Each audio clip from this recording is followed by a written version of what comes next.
El teléfono sonó un martes cualquiera, 2:37 de la tarde. Recuerdo la hora exacta porque estaba checando el reloj de la cocina, pensando si debería llamarle a Rodrigo para ver si quería almorzar el fin de semana. Hacía 3 semanas que no platicábamos bien, nomás esos «Hola jefe, ¿cómo está?» vacíos por WhatsApp. «¿Señor Alberto Sánchez?» La voz femenina del otro lado tenía esa seriedad formal que solo tienen los empleados del banco cuando la cosa está gruesa.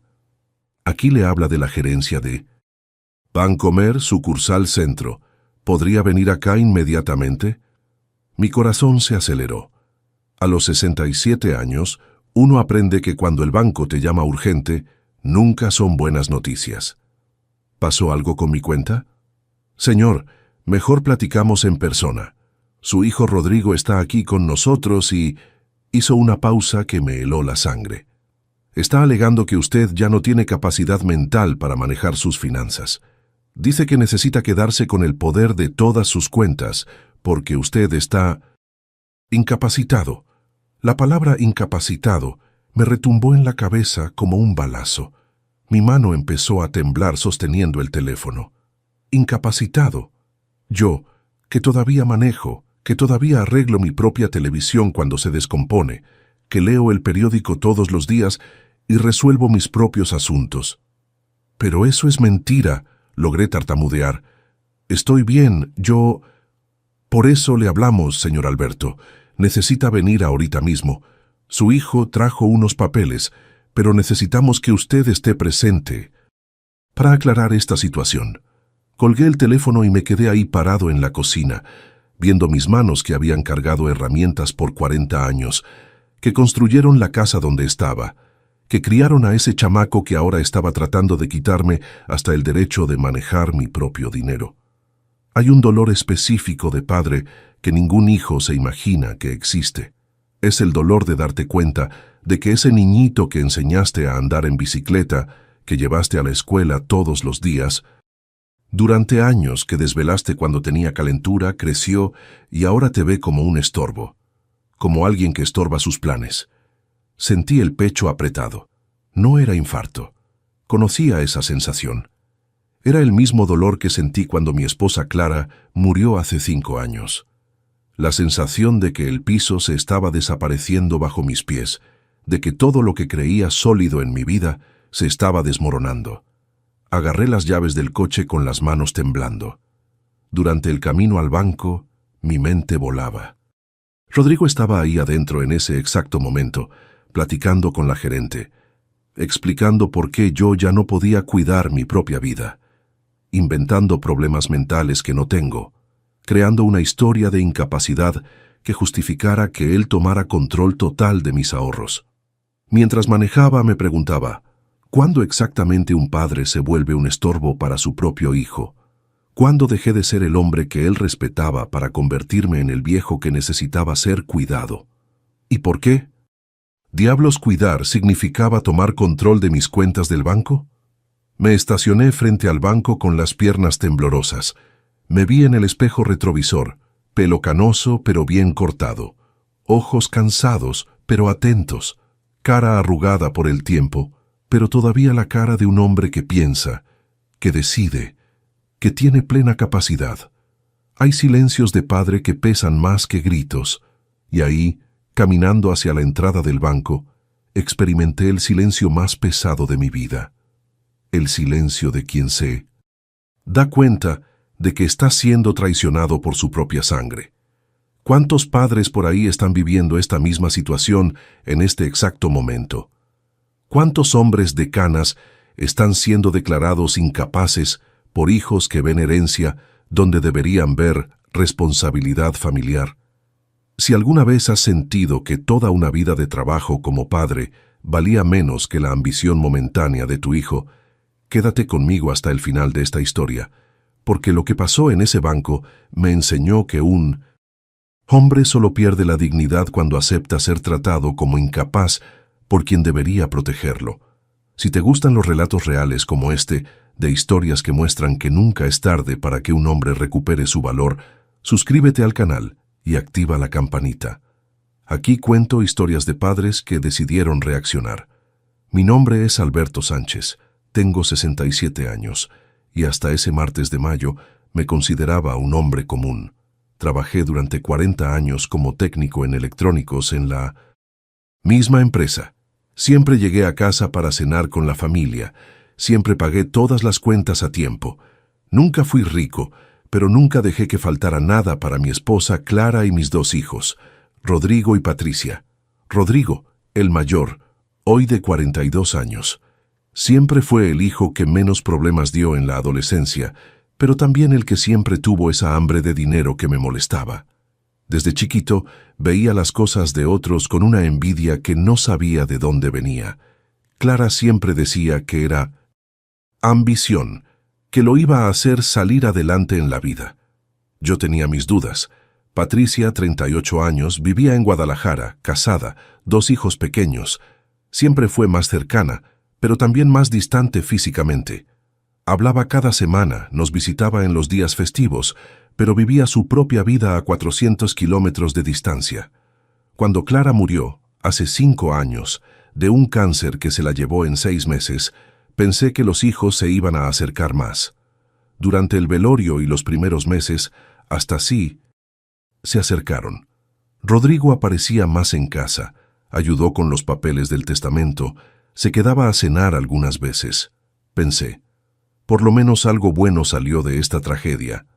Pero conforme fueron pasando los meses, me di cuenta de que las visitas de Rodrigo siempre tenían un objetivo específico. Quería saber de mis finanzas, de los planes para el retiro, de cómo me estaba organizando solo. Al principio pensé que era preocupación genuina de hijo. Jefe, ¿está seguro que puede administrar todo solo? La casa es grande, las cuentas son muchas. Siempre le respondía que todo estaba bien, que tenía buena cabeza, que administraba esas mismas cuentas desde hacía décadas. Pero él insistía. A lo mejor sería mejor que pasara algunas cosas a mi nombre. Le facilita las cosas y si me pasa algo ya puedo ayudarle rápido. Esta plática se repitió tantas veces que empecé a cuestionarme si no estaba siendo necio. ¿Será que un hombre de 62 años, en esa época, realmente necesitaba empezar a preocuparse por estas cosas? Pero cada vez que iba a firmar algún poder, algo dentro de mí se frenaba. No era un hombre rico, pero tampoco era un pobre diablo. 40 años de trabajo, casa propia pagada, 2 pensiones, IMSS y de la empresa, algunos ahorros guardados. Nada extraordinario, pero lo suficiente para vivir con dignidad y todavía ayudar a los hijos cuando fuera necesario. Y siempre ayudé. Cuando Rodrigo quiso comprar el departamento, le presté el dinero del enganche. Cuando Patricia necesitó lana para la remodelación de la casa en Guadalajara, se la mandé sin dudarlo. Cuando los nietos necesitaban ropa para la escuela, material escolar o cualquier otra cosa, el abuelito Alberto siempre encontraba la manera. Pero en los últimos 2 años, desde que Rodrigo se separó de su primera esposa y se casó con Fernanda, las cosas cambiaron. Los pedidos se volvieron más frecuentes, más urgentes, y siempre acompañados de una presión psicológica que me dejaba incómodo. Jefe, usted sabe que no me gusta pedir, pero estoy en una situación difícil. Jefe, es nomás hasta el mes que viene. Usted sabe que siempre pago. Jefe, si no me ayuda ahorita, no sé qué voy a hacer. Fernanda, su nueva esposa, era una mujer bonita, 15 años menor que Rodrigo y tenía gustos caros. Ropa de marca, carro del año, viajes frecuentes. Al principio pensé que Rodrigo estaba tratando de impresionarla y que luego se iban a ajustar económicamente, pero los pedidos nomás aumentaban. Hace un año empezó a insinuar más directamente que yo debería facilitarle las cosas, que ya estaba muy viejo para preocuparme por dinero, que era mejor pasar la responsabilidad a alguien más joven, más actualizado con las cuestiones financieras modernas. Jefe, usted todavía hace todo en papel, ni usa la banca por internet bien. Déjeme cuidar eso por usted, es mejor. Yo me resistía porque, para ser franco, no veía necesidad alguna. Mi cabeza estaba buena, mis cuentas siempre fueron organizadas. Nunca tuve problemas con el banco o cualquier cuestión financiera. ¿Por qué diablos iba a entregar el control de mi vida a otra persona, aunque fuera mi hijo? Pero en los últimos meses, las pláticas se volvieron más insistentes. Rodrigo empezó a traer argumentos sobre mi edad, sobre accidentes que pueden pasar, sobre cómo sería más práctico si él ya tuviera acceso a las cuentas. Jefe, ¿y si le da una embolia? ¿Y si le pasa algo? ¿Quién va a pagar sus cuentas? ¿Cómo le voy a ayudar si no tengo acceso a nada? Eran argumentos que me movían. Todo hombre de mi edad piensa en esas posibilidades. Uno ve a compadres que tuvieron derrame, que quedaron postrados en cama, que necesitaron ayuda para todo. La verdad es que yo también tenía miedo de quedar dependiente, de no poder cuidarme. Pero entre tener miedo de una posibilidad futura y entregar el control de mi vida en el presente, había una distancia enorme. Y fue esa distancia la que traté de mantener, aún con la presión constante. Ahora manejando hacia ese banco, me daba cuenta de que Rodrigo se había cansado de esperar mi permiso. Había decidido crear su propia autorización. Pensándolo bien, las señales habían estado ahí desde hace mucho tiempo. Yo nomás no quería verlas porque, ¿qué padre quiere creer que su propio hijo está conspirando contra él? Todo empezó con cositas que parecían inocentes. Rodrigo empezó a aparecer en casa más seguido, pero siempre con alguna excusa para revisar mis papeles. Jefe, déjeme organizar estas cuentas. Jefe, ¿dónde guardó el comprobante del predial? Jefe, ¿dónde está esa papelería del banco? Al principio hasta me daba gusto la atención. Pensaba, qué bueno que mi hijo se está preocupando por mí.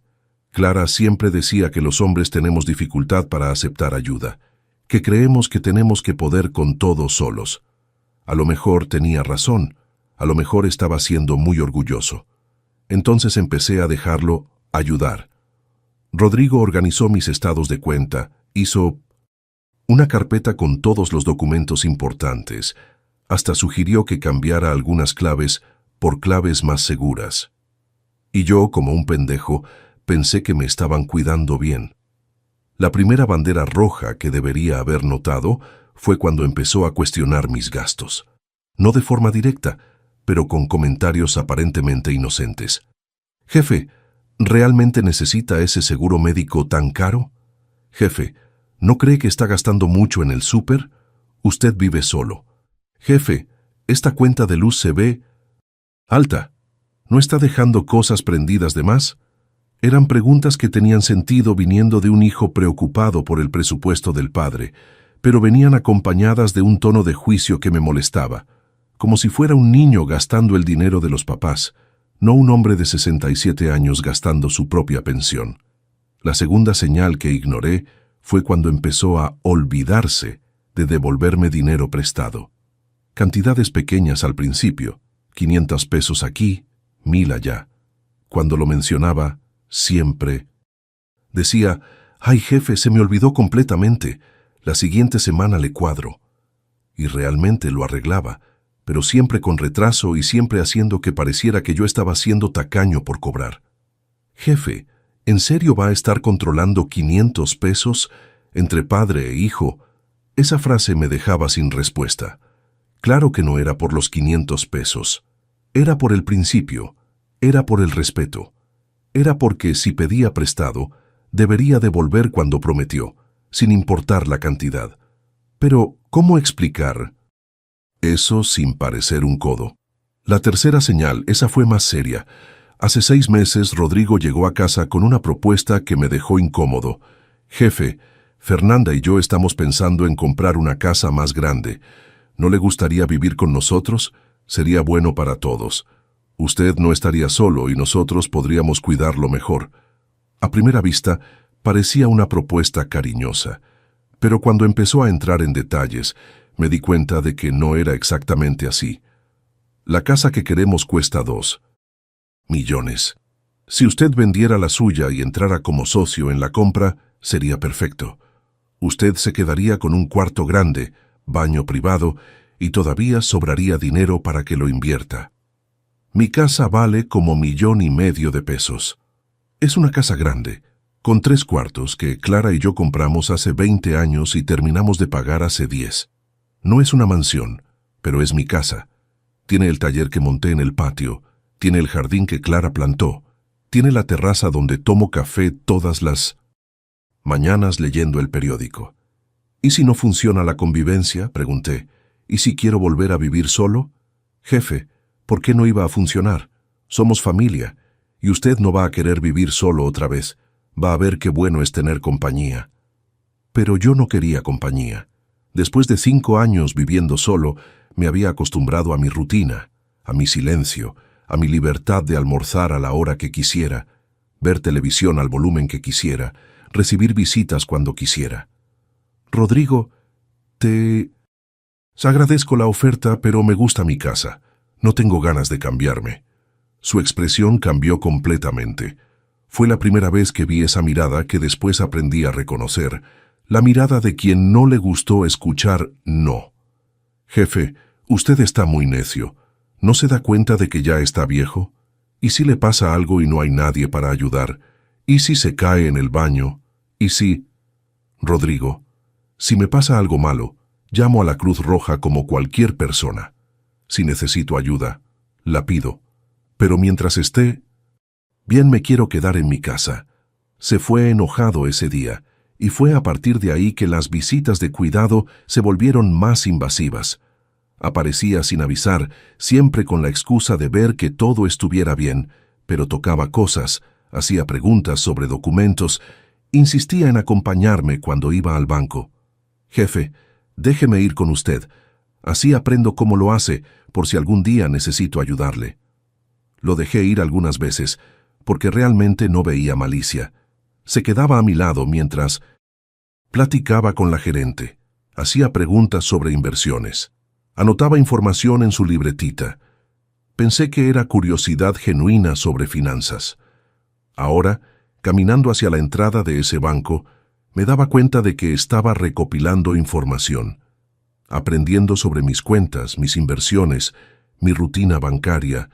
No me estaba acompañando para aprender a ayudarme en el futuro. Me estaba acompañando para aprender a reemplazarme. La cuarta bandera roja fue cuando empezó a traer a Fernanda en las visitas. Ella siempre se quedaba callada, pero yo sentía que estaba observando todo, evaluando la casa, calculando valores, midiendo espacios, y siempre hacía comentarios sobre cómo yo vivía abandonado. Don Alberto, ¿no extraña tener una presencia femenina aquí en la casa? Debe ser difícil cuidar todo solo.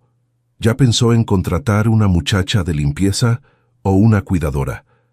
¿No le da miedo vivir solo en esta casa tan grande? Eran preguntas aparentemente solícitas, pero que siempre tenían el mismo mensaje subliminal. Usted no debería estar viviendo solo, necesita ayuda, no se está dando abasto. Y la verdad, me estaba dando abasto perfectamente. Mi casa siempre estaba limpia, mi ropa siempre lavada, mi comida siempre hecha. Manejaba sin problemas, resolvía mis asuntos, cuidaba mi salud. No necesitaba cuidadora ni supervisión, pero cuando escuchas las mismas insinuaciones repetidas veces por personas que supuestamente te aman y quieren tu bien, empiezas a dudar de ti mismo. ¿Será que realmente estoy bien? ¿Será que no me estoy dando cuenta de que necesito ayuda?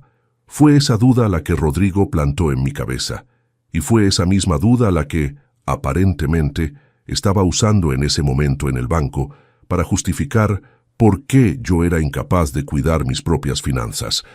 Hay una soledad específica de hombre que crió hijos que después se volvieron extraños. Es la soledad de darse cuenta de que ya no conoces a la persona que enseñaste a amarrarse los zapatos. Entré al banco e inmediatamente vi a Rodrigo sentado en la mesa de la gerente, gesticulando animadamente, con una carpeta de documentos abierta frente a él. Traía puesto ese traje azul que yo le pagué para que comprara hace 2 años, cuando consiguió un trabajo nuevo. El mismo traje que estaba usando para tratar de declararme incapaz. La gerente me vio llegar y se levantó. Señor Alberto, gracias por venir tan rápido. Soy Carla, gerente de la sucursal. Rodrigo volteó hacia mí con esa sonrisa forzada que había aprendido a desconfiar. Hola, jefe, qué bueno que vino. Rodrigo, ¿qué está pasando aquí? Intercambió una mirada con la gerente antes de responder. Jefe, necesitamos platicar sobre su situación financiera. Traje algunos documentos que muestran que a lo mejor sería mejor que yo le ayude a administrar sus cuentas. ¿Qué documentos? La gerente intervino diplomáticamente. Señor Alberto, su hijo presentó una evaluación médica sugiriendo que usted podría estar presentando señales de deterioro cognitivo y un poder para que él pueda administrar sus finanzas. Mi sangre se heló. ¿Qué evaluación médica? Yo no me hice ninguna evaluación. Rodrigo abrió la carpeta y sacó algunos papeles. Jefe, ¿se acuerda del doctor Enrique? Ese doctor que consultó el mes pasado. Hizo algunas observaciones sobre su memoria. ¿Qué observaciones? Fui ahí por un dolor de espalda. Y ese doctor es amigo tuyo, Rodrigo. La situación se estaba aclarando. El doctor Enrique realmente era compadre de Rodrigo desde la época de la escuela. Había ido a su consultorio una sola vez, porque Rodrigo insistió en que me hiciera un chequeo general, ya que tenía tiempo sin ir al médico. Durante la consulta, el doctor Enrique me hizo algunas preguntas tontas sobre memoria. ¿Qué día era? ¿Quién era el presidente? Si recordaba cosas recientes. En ese momento me pareció extraño, pero contesté todo normalmente. No me pareció nada más que preguntas de rutina. Ahora entendía. Rodrigo le había pedido al compadre que me hiciera una evaluación disimulada. El doctor Enrique notó algunos lapsos de memoria, jefe, cositas pequeñas pero que pueden indicar el inicio de un deterioro cognitivo. ¿Qué lapsos? Le contesté todas sus preguntas. Jefe, usted tardó en recordar en qué año murió mi mamá. Eso era mentira. Recordaba perfectamente que Clara murió en 2018. Si tardé algunos segundos en responder, fue porque hablar de la muerte de mi esposa todavía me emociona, no porque me olvidé. La fecha. La gerente estaba claramente incómoda con la situación. Señor Alberto, ¿podría contestar algunas preguntas para mí, solo para aclarar la situación? Por supuesto. ¿Cuál es su nombre completo? Alberto Sánchez Morales. ¿Qué día es hoy? Martes 23 de mayo de 2023. ¿Cuánto tiene de saldo en la cuenta corriente? Esa pregunta me agarró desprevenido, no porque no supiera, sino porque era extraño tener que demostrar mi capacidad mental a través de mi saldo bancario. Como 45,000 pesos en la cuenta corriente, más unos 350,000 en la cuenta de ahorros, más las inversiones en CETES que deben estar como en 600,000. La gerente revisó en la computadora y confirmó que estaba correcto. ¿Tiene algún problema de salud? Presión un poco alta, controlada con medicina, nada más. ¿Toma alguna medicina que pueda afectar la memoria? Solo la medicina de la presión. Rodrigo se estaba poniendo visiblemente molesto con el rumbo de la conversación. Carla, pero los documentos médicos están claros, y además mi papá ha presentado comportamientos preocupantes. ¿Qué comportamientos? Se le ha olvidado pagar cuentas, ha hecho compras innecesarias, ha demostrado paranoia hacia la familia. Cada palabra que decía era una puñalada. ¿Paranoia hacia la familia? ¿Yo era el paranoico por desconfiar de él? Rodrigo, ¿qué cuentas se me olvidó pagar? Mis cuentas están al día, siempre han estado. Jefe, el mes pasado se le olvidó el predial. No se me olvidó. Lo pagué el día de vencimiento como siempre lo hago, y compró esa televisión nueva sin necesidad. Mi televisión de 15 años se descompuso. Compré una nueva porque la necesitaba, no por capricho. La gerente estaba siguiendo nuestro intercambio con atención. Señor Alberto, ¿se siente capaz de continuar administrando sus propias finanzas? Completamente capaz. He administrado estas finanzas por 50 años, trabajé 40 años, siempre pagué mis cuentas, siempre mantuve a mi familia, nunca tuve problemas con dinero. ¿Por qué ahora de repente sería incapaz?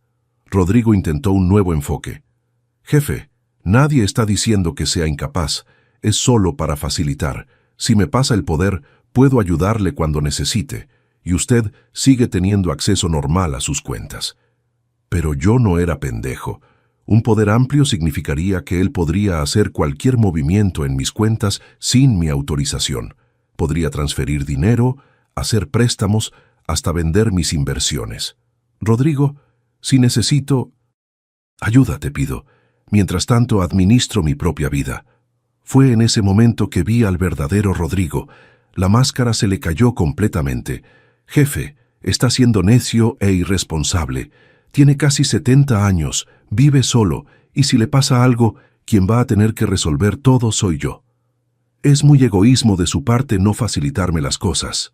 La gerente se quedó impactada por su tono. Yo también. Ahí estaba mi hijo, gritándome dentro de un banco, diciéndome egoísta por querer mantener control de mis propias finanzas. Rodrigo, bájale al tono, estamos en un banco. No, jefe, no le voy a bajar. Estoy harto de tener que rogarle para que sea razonable.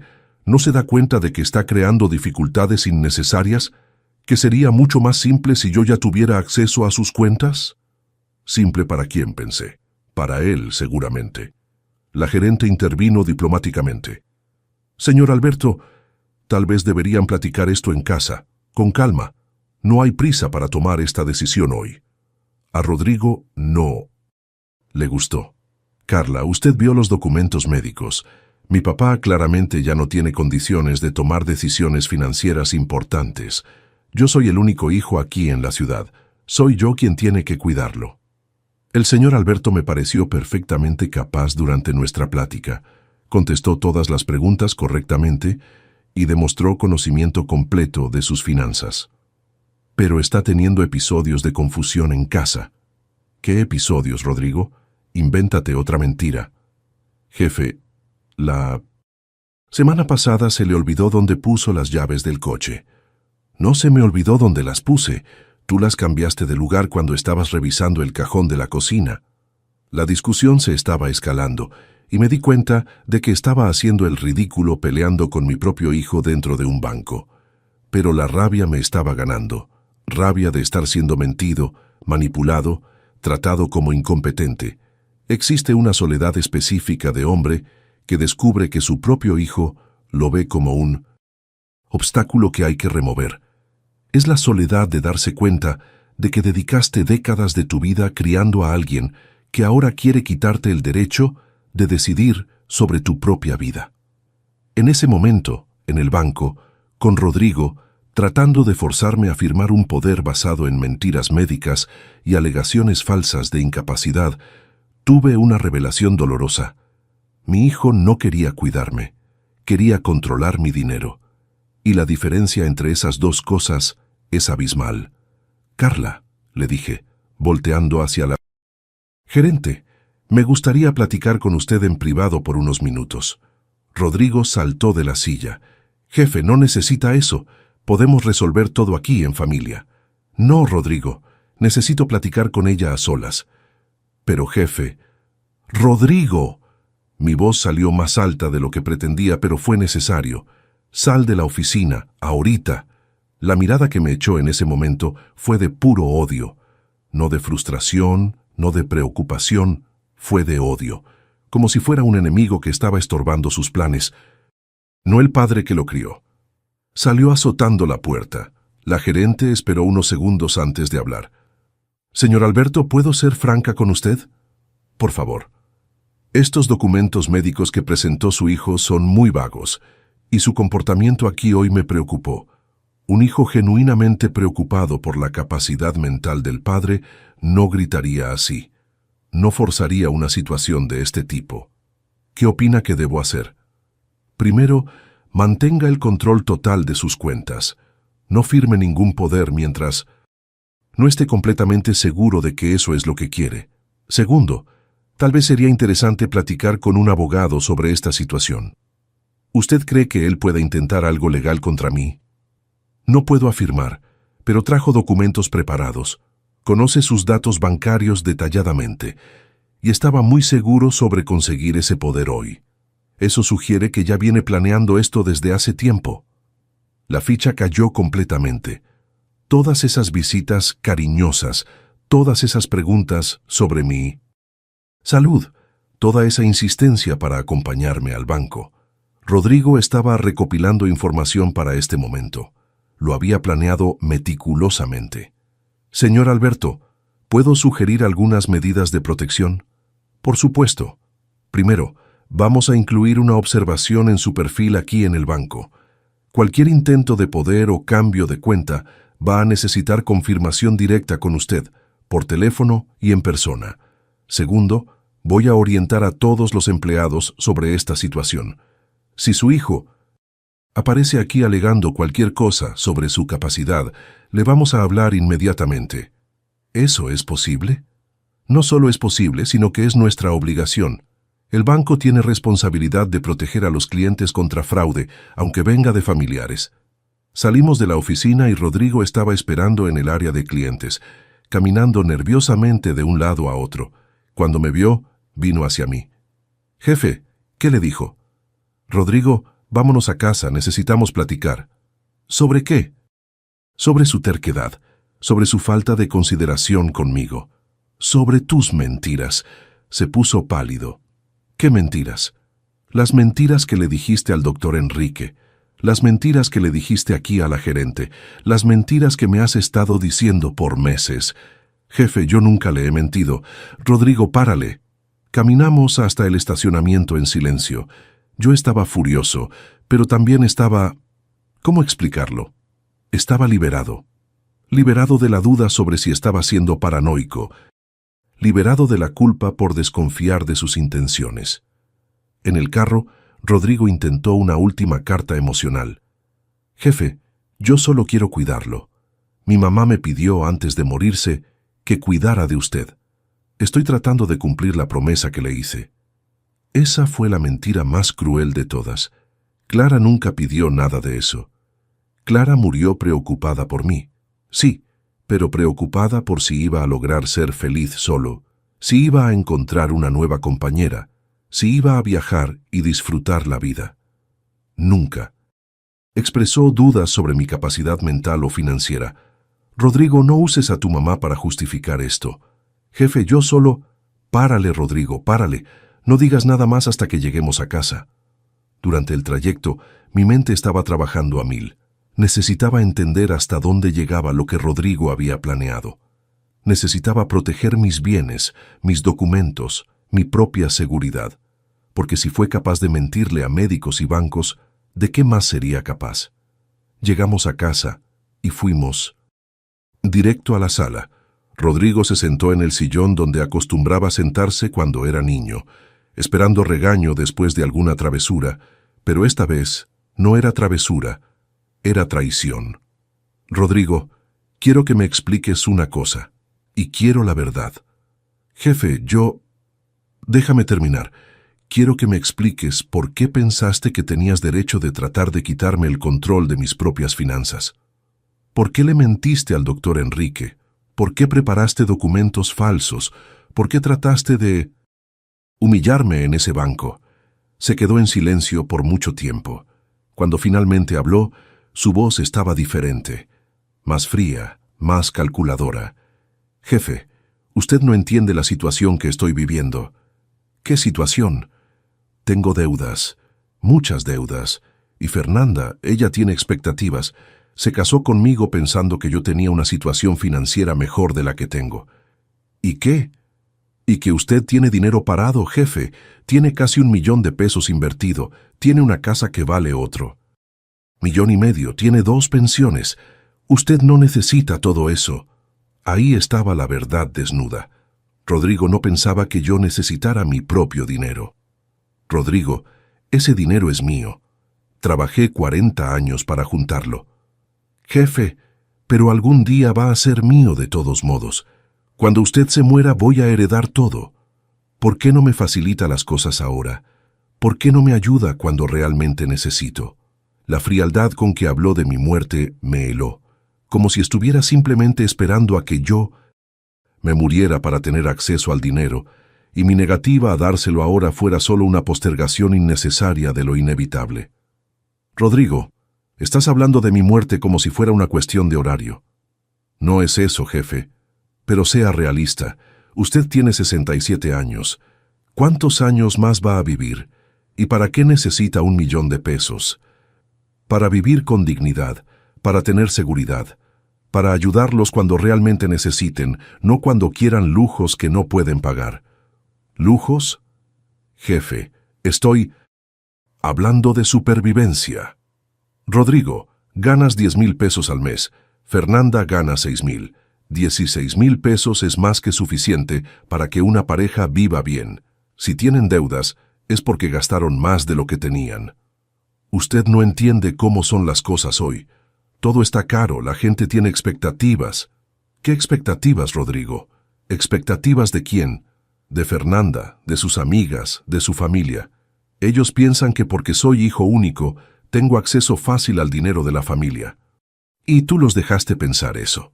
Silencio. Rodrigo, le mentiste a Fernanda sobre nuestra situación financiera. No mentí exactamente, solo dejé implícito que sería fácil tener acceso a los recursos cuando los necesitara. Le dijiste que mi dinero era nuestro dinero. Jefe, técnicamente cuando usted se muera, yo no me he muerto todavía, Rodrigo. Mi grito resonó por la casa. Era la primera vez en años que gritaba de verdad, de rabia, de indignación. Mientras esté vivo, mi dinero es mío. Y cuando me muera, si les dejo alguna herencia, va a depender de cómo se porten como hijos hasta entonces.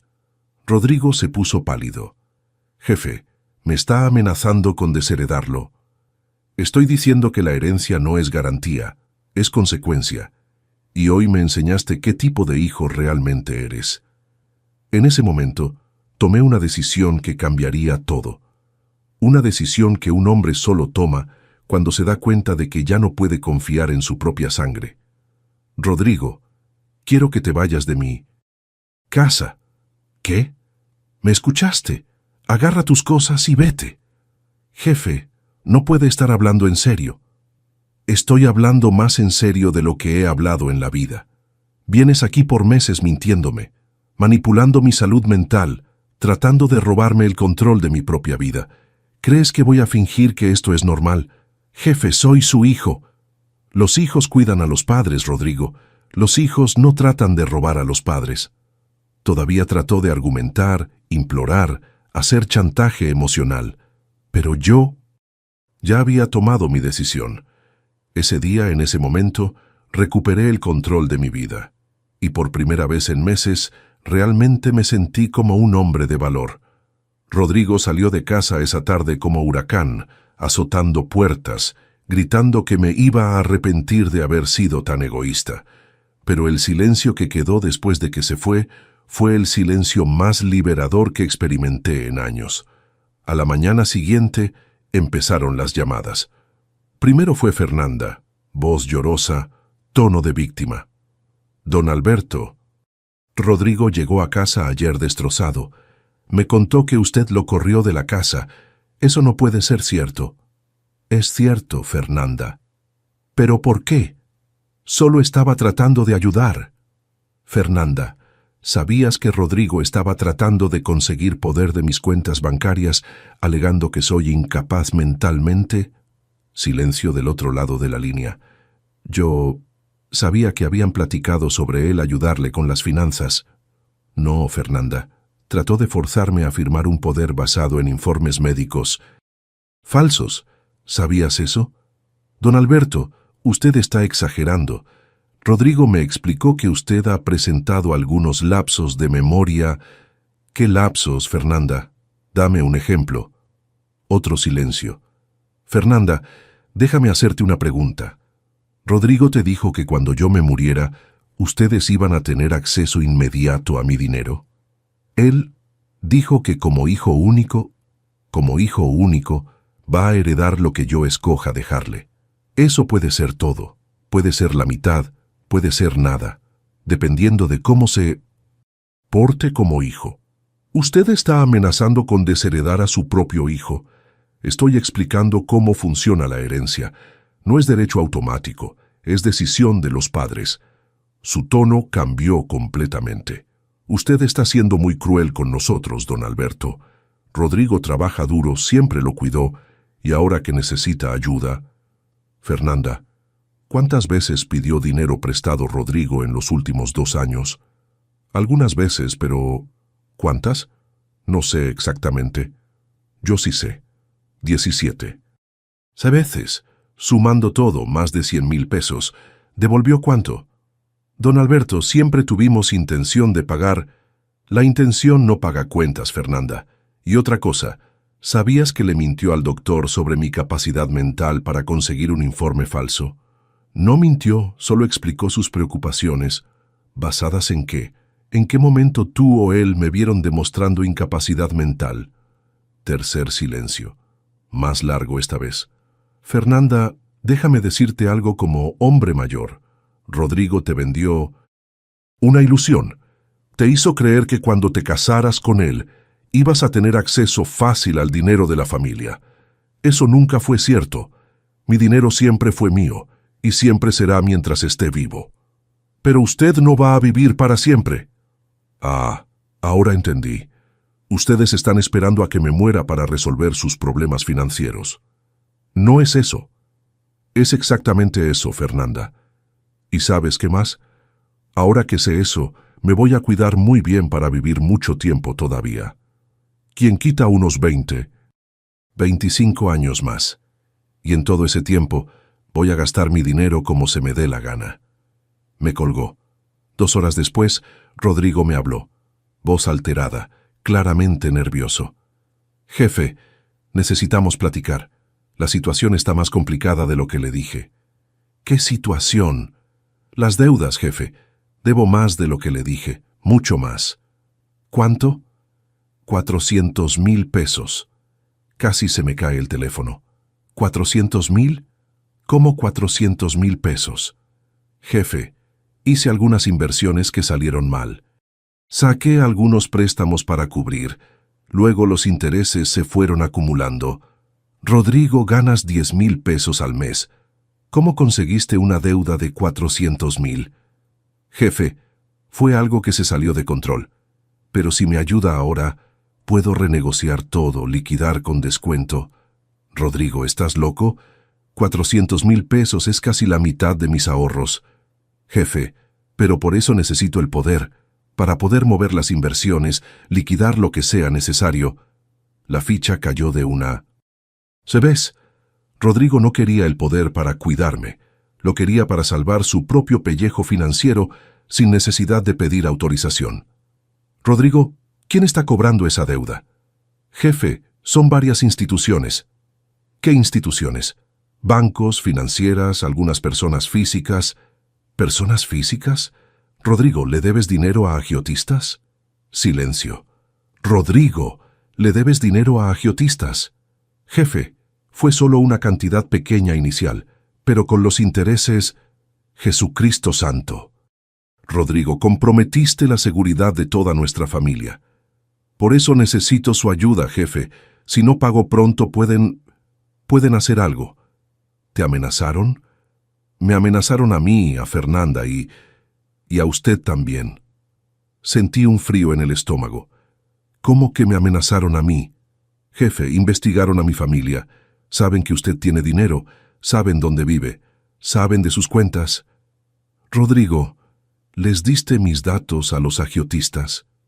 No les di, pero investigaron por su cuenta. Jefe, por favor, ayúdeme. Si usted no me ayuda, no sé qué va a pasar. Colgué el teléfono temblando. Rodrigo no solo había tratado de robarme, me había puesto en peligro real. Los agiotistas sabían de mí, de mi dinero, de dónde vivía, y todo porque mi propio hijo había usado mi nombre como garantía moral de deudas que no podía pagar. Llamé inmediatamente a la policía. Le expliqué la situación al comandante, quien me orientó a hacer una denuncia detallada y a instalar cámaras de seguridad en la casa.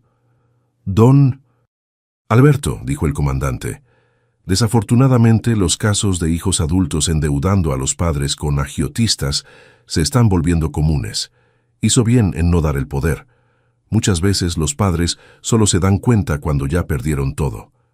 En la siguiente semana, Rodrigo llegó a mi casa sin avisar.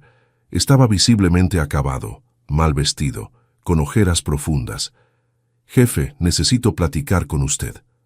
Rodrigo, no vas a entrar a mi casa. Podemos platicar aquí en el pórtico. Jefe, por favor. Aquí en el pórtico o en ningún lado. Se sentó en la silla del pórtico donde Clara acostumbraba tomar café conmigo las mañanas de domingo. Verlo ahí me dio una punzada de tristeza, pero mantuve mi determinación. Jefe, la regué. Eso ya me había dado cuenta. No, jefe, la regué más todavía. Después de que usted se negó a ayudarme, traté de conseguir el dinero de otras maneras. ¿Qué otras maneras? Traté de vender el departamento, pero tiene deuda de mantenimiento, entonces nadie lo quiere. Comprar. Traté de sacar más préstamos, pero ya estoy en buró. Traté de pedirle ayuda a los amigos de Fernanda, pero se desaparecieron cuando supieron la situación. ¿Y Fernanda? Fernanda me dejó. Por un momento breve, sentí lástima por él. Era mi hijo, al fin y al cabo.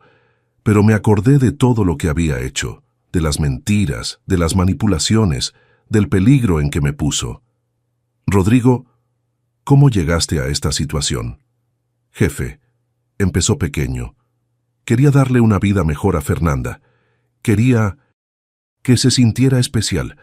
Entonces empecé a gastar más de lo que ganaba. Tarjeta de crédito, préstamos pequeños. ¿Y después? Después ella empezó a exigir cosas más grandes.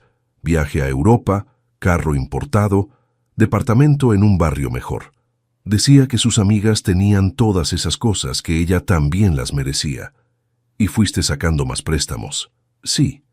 Y cuando los bancos dejaron de prestar, un amigo me recomendó unos contactos que prestaban con intereses más altos, pero sin burocracia. Agiotistas. Al principio no sabía que eran agiotistas. Se presentaron como inversionistas particulares. Solo me di cuenta después de que la cosa estaba seria. Y aún así seguiste sacando. Jefe, cuando estás en el hoyo, haces cualquier cosa para seguir fingiendo que estás bien. Me daba pena admitirle a Fernanda que no podía sostener el nivel que ella quería. Y pensaste que yo estaba obligado a bancar ese nivel. Jefe, pensé que como usted tiene dinero guardado sin usar, para nada especial. Rodrigo, tengo dinero guardado porque trabajé 40 años para tener seguridad. Ese dinero es para mi vejez, para mi salud, para emergencias, no es para bancar lujos de hijo adulto. Jefe, sé que me equivoqué mucho, pero ahora sí están amenazando en serio. Dijeron que si no pago antes de fin de mes, van a hacer algo conmigo o con usted. Rodrigo, ¿ya fuiste a la policía? Jefe, no puedo ir a la policía. Si se dan cuenta de que denuncié, va a ser peor. Todavía. ¿Y qué quieres que haga? Jefe, présteme el dinero, solo lo suficiente para liquidar y quedar libre. Después trabajo el resto de la vida para pagarle. 400,000 pesos, Rodrigo. ¿Trabajando el resto de la vida? Jefe, por el amor de Dios, ayúdeme. Estaba llorando. Mi hijo de 42 años, llorando en mi pórtico, rogando por dinero. ¿Y saben qué sentí? Rabia. Rabia porque había llegado a ese punto por decisiones propias, por ambición, por querer vivir más allá de las posibilidades. Y ahora quería que yo pagara el precio de sus decisiones equivocadas.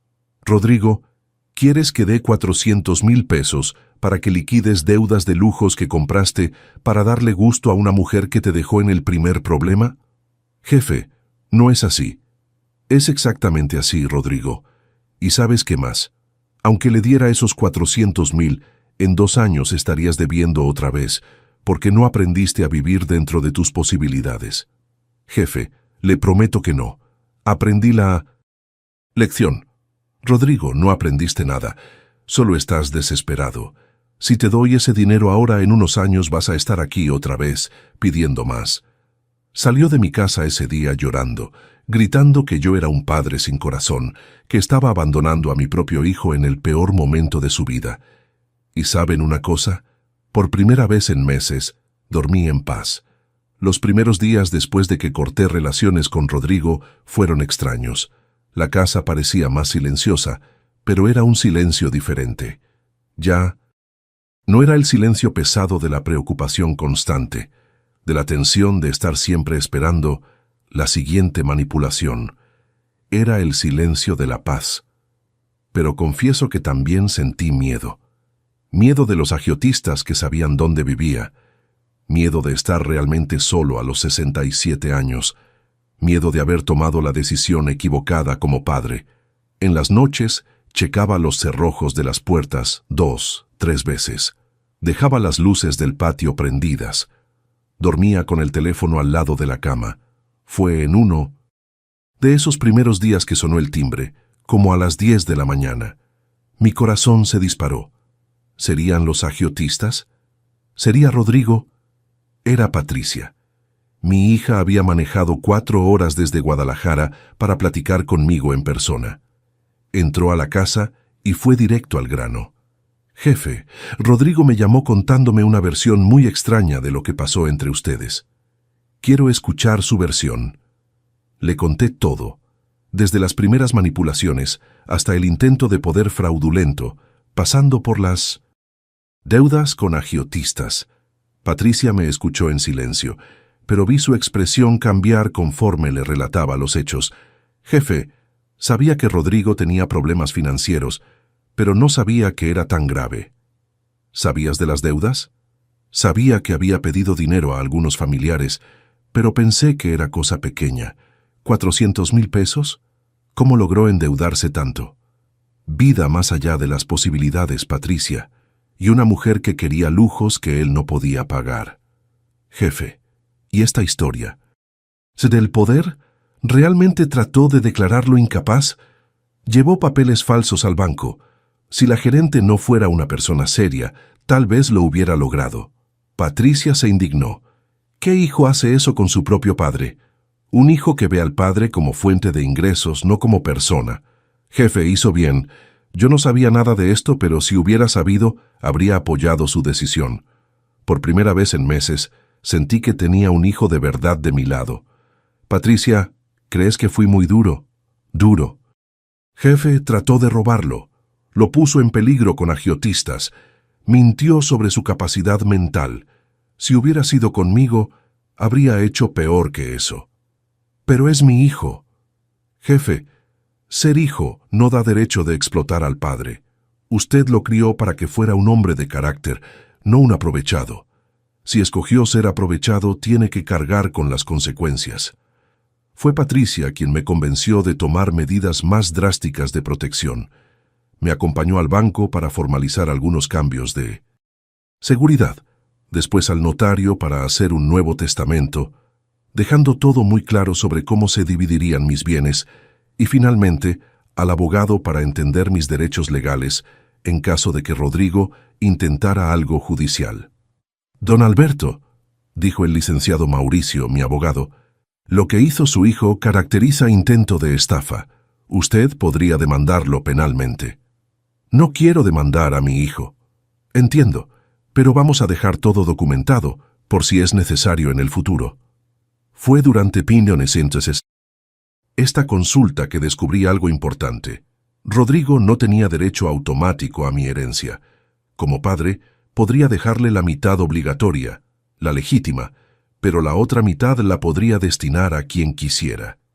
Y si intentaba alguna acción judicial alegando mi incapacidad, yo tenía documentación médica y bancaria comprobando mi plena capacidad.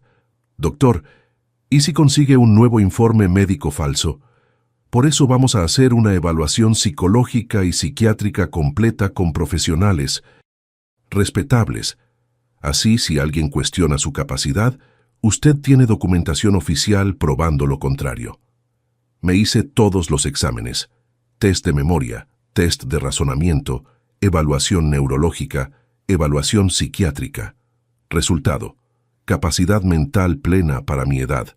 De hecho, arriba del promedio.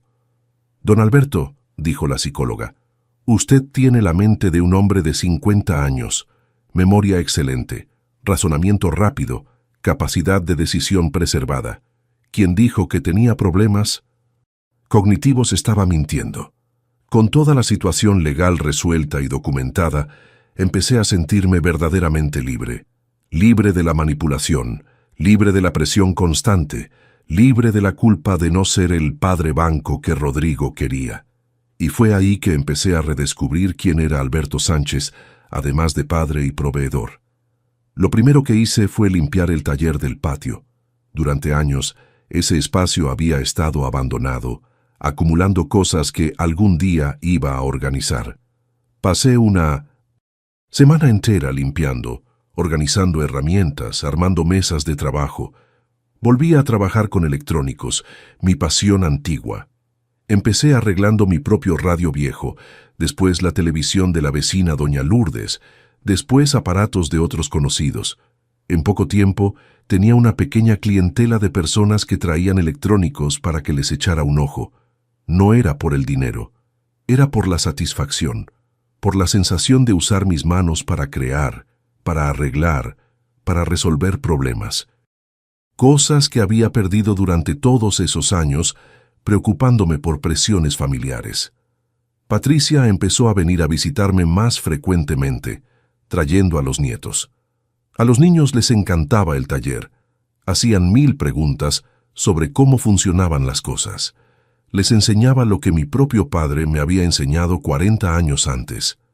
«Abuelo, ¿por qué no hacía esto antes?», preguntó mi nieto de 10 años. «Porque estaba muy ocupado preocupándome por cosas que no valían la pena, campeón». 3 meses. Después del episodio en el banco, estaba en una nueva rutina. Despertaba a las 6, tomaba café leyendo el periódico, trabajaba en el taller hasta el almuerzo, en la tarde resolvía las cosas de la casa o recibía clientes, en la noche veía televisión o leía. Fin de semana, Patricia venía con la familia, o visitaba a algún amigo, o simplemente me quedaba en casa disfrutando mi propio silencio. Fue en una de esas tardes que conocí a don Waldemar. Llegó a mi taller trayendo un radio viejo para arreglar. Hombre de 72 años, viudo, jubilado de ferrocarriles. Durante la plática descubrimos que teníamos mucho en común. «Alberto, ¿juegas dominó?» «Jugaba, hace mucho tiempo». Hay un grupo que se reúne todos los sábados en el club del barrio. Viejos jubilados como nosotros. ¿Qué tal si te apareces? Fue así que entré al grupo del dominó. 5 hombres entre 65 y 75 años, todos con historias parecidas a la mía. Hijos que crearon problemas, nueras que dieron trabajo, dinero que se perdió por culpa de la familia. «Alberto», dijo don Juan en una de esas tardes, «los hijos de hoy en día piensan que el padre es máquina de hacer dinero. Se les olvidó que el padre también es gente». «Verdad», concordó don Antonio. «Mi hijo mayor trató de convencerme de vender la casa para invertir el dinero». «¿Invertir dónde?» «En su cuenta». Descubrí que no estaba solo. Descubrí que otros hombres de mi edad estaban pasando por situaciones parecidas, algunos hasta peores. Y descubrí que todos habíamos tomado decisiones parecidas, cortar relaciones con hijos explotadores y reconstruir nuestras vidas. «Alberto, lo más importante que aprendí a mi edad», dijo don Waldemar, «es que el respeto no se negocia, ni con hijo, ni con nadie». El grupo del dominó se volvió mi familia escogida. Todos los sábados nos reuníamos, jugábamos, platicábamos, intercambiábamos ideas. Me presentaron otras actividades, excursiones a ciudades cercanas, comidas en restaurantes, hasta un viaje a la playa que hicimos en grupo. Por primera vez en años, estaba genuinamente feliz. Fue en uno de esos viajes a la playa que pasó algo inesperado. Estábamos en un restaurante de mariscos cuando una mujer en la mesa de al lado empezó a platicar con nosotros. Sonia, 62 años, viuda, maestra jubilada. Estaba viajando sola, conociendo ciudades costeras, una mujer independiente, interesante, que había criado 3 hijos y ahora estaba disfrutando su libertad. «Ustedes tienen cara de que se están divirtiendo de verdad», nos dijo. «¿Puedo sentarme con ustedes?» Platicamos toda la tarde. Sonia tenía una energía contagiosa, contaba historias divertidas, hacía preguntas inteligentes sobre nuestros hobbies e intereses. Cuando el grupo regresó al hotel, yo me quedé platicando con ella en la playa. «Alberto, ¿puedo hacerte una pregunta personal?» «Claro». «Pareces un hombre que pasó por algo difícil recientemente, pero que salió más fuerte del otro lado. ¿Estoy en lo cierto?» Le conté toda la historia. Rodrigo, el intento de poder, las deudas, el corte de relaciones. Me escuchó sin juzgar, haciendo preguntas pertinentes, demostrando entender la complejidad de la situación. Alberto, hiciste lo que cualquier padre con dignidad haría. Los hijos no tienen derecho de explotar al padre, independientemente de las circunstancias. A veces me pregunto si fui muy duro. Fuiste justo. ¿Y sabes qué más? Le diste una lección importante, aunque él solo se dé cuenta de eso dentro de algunos años. Intercambiamos teléfonos. Empezamos a platicar regularmente. No era romance. Éramos dos adultos que habían pasado por dificultades y estaban reconstruyendo sus vidas. Pero era compañía, era amistad, era alguien para compartir ideas y experiencias. 6 meses después del episodio en el banco, mi vida estaba completamente diferente. Tenía mi taller funcionando, mi grupo de dominó todos los sábados, una amistad especial con Sonia, visitas regulares de Patricia y los nietos. Por primera vez en años, despertaba todos los días con ganas de vivir el día. Fue una mañana de octubre que sonó el teléfono, número desconocido. «Bueno, don Alberto», habla Fernanda. Mi sangre se heló. Hacía 6 meses que no tenía noticias de Rodrigo o de ella. «¿Qué quieres, Fernanda?»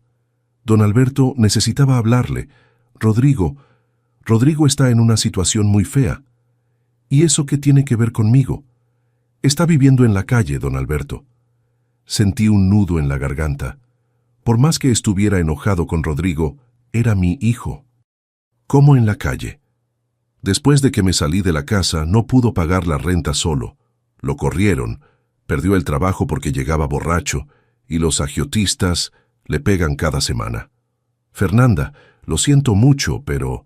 Don Alberto, sé que usted está enojado y tiene todo el derecho. Pero Rodrigo es su hijo, no puede dejarlo morir en la calle. Fernanda, le ofrecí ayuda para resolver esta situación de la manera correcta. Él escogió el camino de las mentiras y la manipulación. Don Alberto aprendió la lección. Está arrepentido de verdad. ¿Dónde estás viviendo ahora, Fernanda? Regresé a la casa de mi mamá. Terminé todo con Rodrigo, pero me da lástima su situación. Fernanda, si realmente te importara, no habrías creado toda esa presión por lujos que él no podía pagar. Silencio del otro lado. Fernanda, Rodrigo te está llamando para que me convenzas de ayudarlo. Él dijo que tal vez usted me escucharía. Fernanda, dile a Rodrigo que si quiere platicar conmigo, me llame directamente, pero no va a ser para pedir dinero. Va a ser para admitir los errores y mostrar que realmente cambió. Colgué el teléfono temblando. La imagen de Rodrigo viviendo en la calle, siendo golpeado por agiotistas, me movía profundamente. Pero al mismo tiempo sabía que si cedía ahora, estaría validando todo su comportamiento manipulativo. Le hablé a Patricia. Patricia, Fernanda me llamó diciendo que tu hermano está viviendo en la calle. Jefe, me enteré de eso. Traté de platicar con él algunas veces, pero solo quiere dinero. No quiere escuchar consejos, no quiere ayuda de verdad. ¿Crees que estoy siendo muy cruel? Jefe, usted le ofreció ayuda condicional. Él la rechazó. Le ofreció que viviera aquí mientras se reorganizaba. La rechazó. Lo que no ofreció fue pagar sus deudas incondicionalmente. Eso no es crueldad, es sentido común. Pero es mi hijo, Patricia. Jefe, y yo soy su hija. Y le digo, si yo le hubiera hecho lo que Rodrigo le hizo, merecería que me cortara también. Ser hijo no da carta blanca para explotar al padre. En la siguiente semana, Rodrigo finalmente me llamó.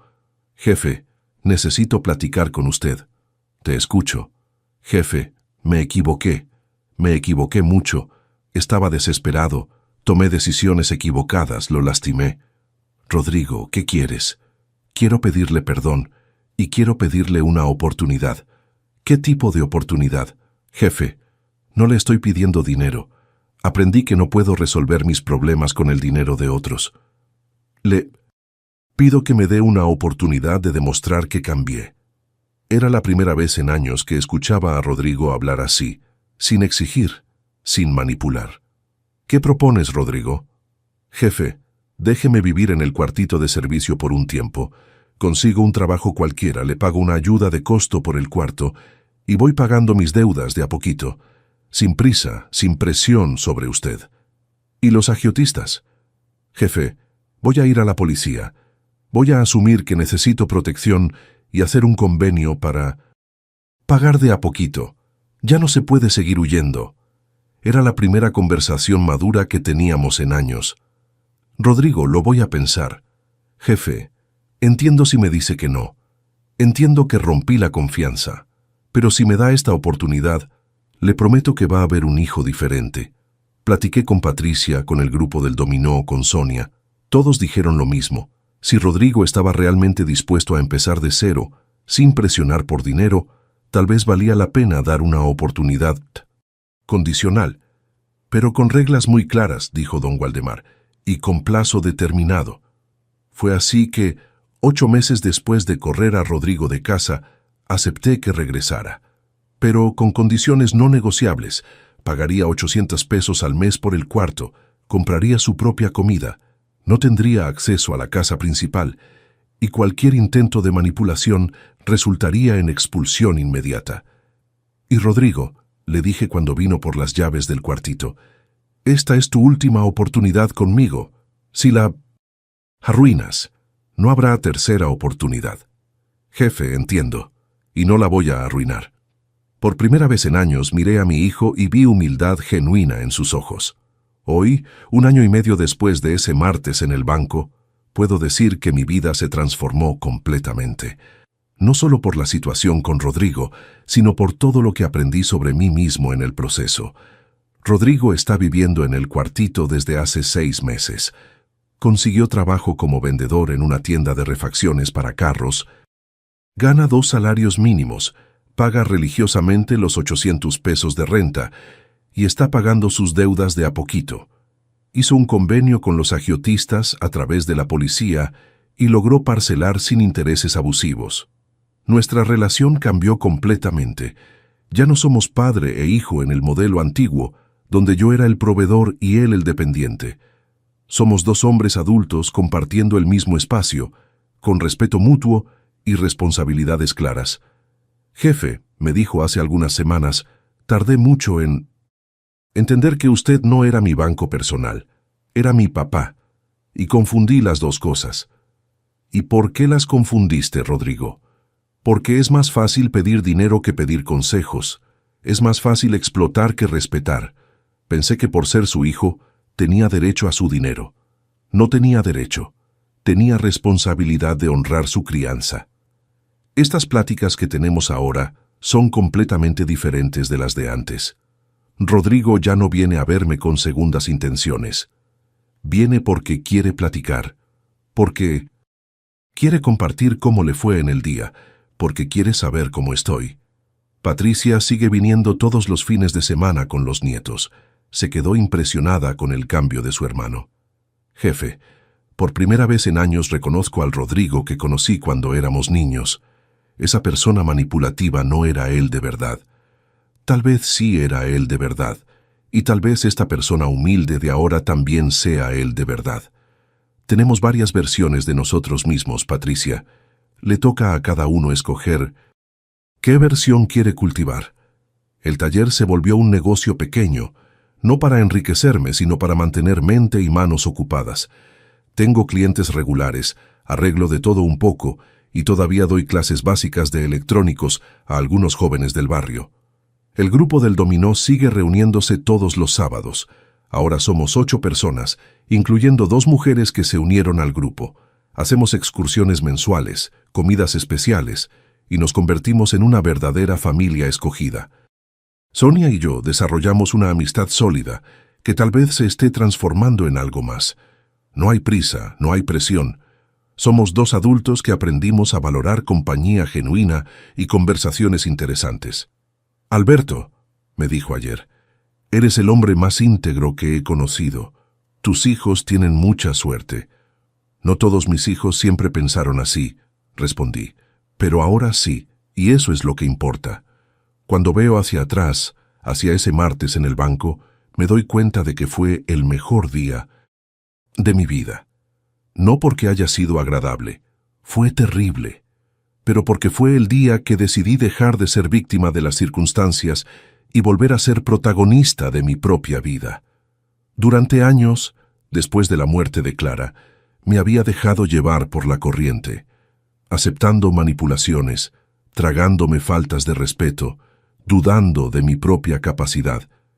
Pensaba que por ser viudo y estar envejeciendo, debería estar agradecido por cualquier atención, aunque esa atención viniera acompañada de explotación.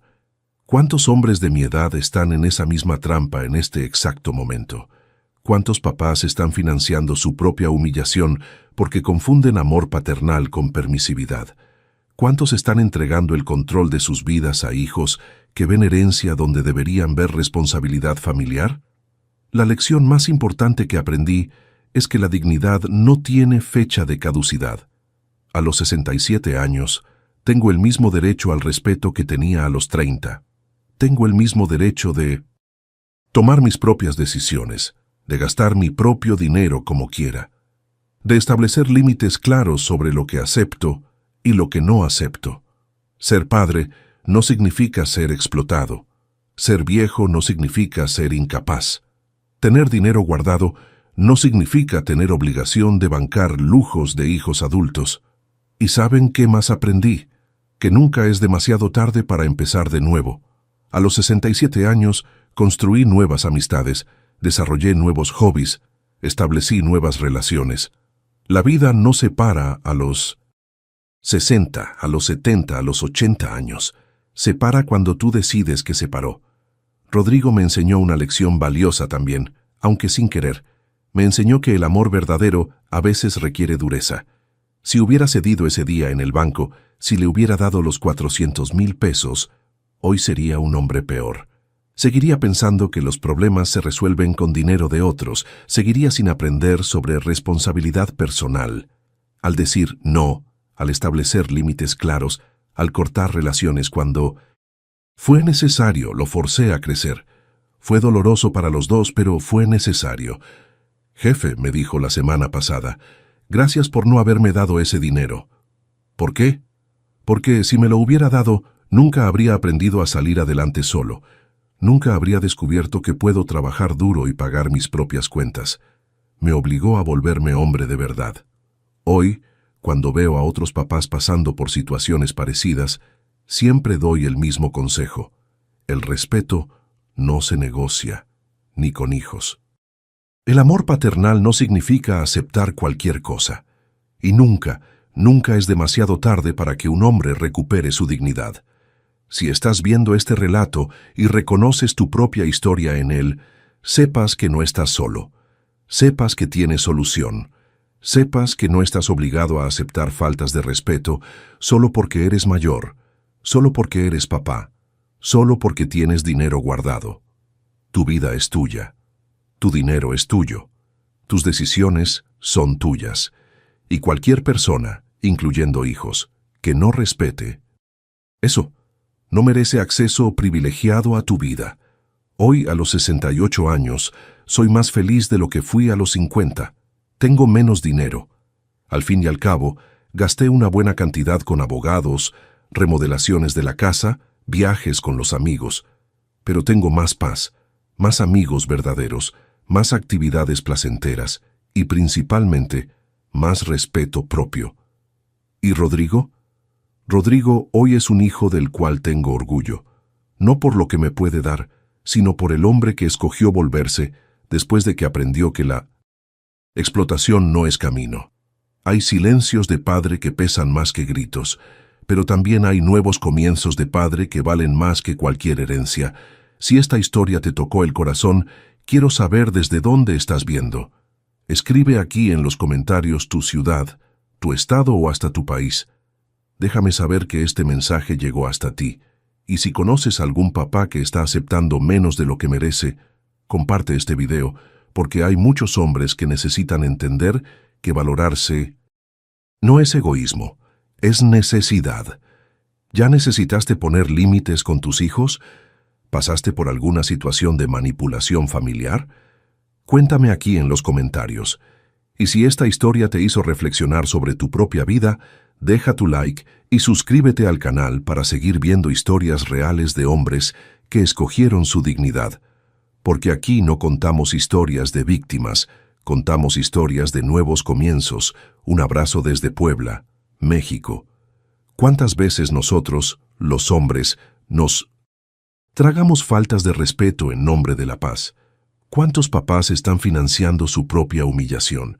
Aprendí a los 67 años que un hombre no necesita aceptar migajas de quien recibió un banquete de oportunidades, que ser padre no significa ser explotado, y que nunca, pero nunca, es demasiado tarde para que un hombre se levante de nuevo.